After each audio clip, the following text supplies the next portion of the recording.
Thank you for joining us today. It is May 23rd, and this is St. Giles in the Word, a daily recording of our readings. Today we will read from the Gospel of Mark, chapter 4, and Psalm 119, verses 81 through 96 in the New International Version. Let's begin today in the Gospel of Mark. Again, Jesus began to teach by the lake. The crowd that gathered around him was so large that he got into a boat and sat in it out on the lake, while all the people were along the shore at the water's edge. He taught them many things by parables, and in his teaching said, "Listen, a farmer went out to sow his seed.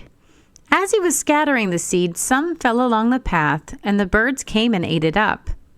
Some fell on rocky places where it did not have much soil. It sprang up quickly because the soil was shallow. But when the sun came up, the plants were scorched, and they withered because they had no root.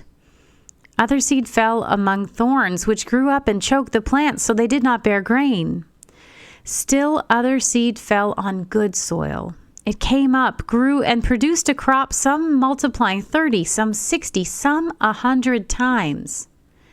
Then Jesus said, "Whoever has ears to hear, let them hear." When he was alone, the 12 and the others around him asked him about the parables. He told them, "The secret of the kingdom of God has been given to you, but to those on the outside, everything is said in parables so that they may be ever seeing but never perceiving, and ever hearing but never understanding. Otherwise, they might turn and be forgiven." Then Jesus said to them, "Don't you understand this parable? How then will you understand any parable? The farmer sows the word. Some people are like seed along the path where the word is sown. As soon as they hear it, Satan comes and takes away the word that was sown in them. Others, like seed sown on rocky places, hear the word and at once receive it with joy. But since they have no root, they last only a short time. When trouble or persecution comes because of the word, they quickly fall away. Still others, like seed sown among thorns, hear the word, but the worries of this life, the deceitfulness of wealth, and the desires for other things come in and choke the word, making it unfruitful. Others, like seed sown on good soil, hear the word, accept it, and produce a crop, some 30, some 60, some 100 times what was sown." He said to them, "Do you bring in a lamp to put it under a bowl or a bed? Instead, don't you put it on its stand? For whatever is hidden is meant to be disclosed, and whatever is concealed is meant to be brought out into the open. If anyone has ears to hear, let them hear. Consider carefully what you hear," he continued. "With the measure you use, it will be measured to you, and even more. Whoever has will be given more. Whoever does not have, even what they have will be taken from them." He also said, "This is what the kingdom of God is like. A man scatters seed on the ground day and night. Whether he sleeps or gets up, the seed sprouts and grows, though he does not know how. All by itself, the soil produces grain, first the stalk, then the head, then the full kernel in the head. As soon as the grain is ripe, he puts the sickle to it because the harvest has come." Again he said, "What shall we say the kingdom of God is like, or what parable shall we use to describe it? It is like a mustard seed, which is the smallest of all seeds on earth. Yet when planted, it grows and becomes the largest of all garden plants, with such big branches that the birds can perch in its shade." With many similar parables, Jesus spoke the word to them as much as they could understand. He did not say anything to them without using a parable, but when he was alone with his own disciples, he explained everything.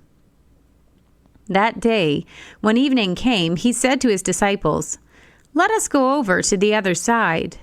Leaving the crowd behind, they took him along just as he was in the boat. There were also other boats with him. A furious squall came up, and the waves broke over the boat so that it was nearly swamped.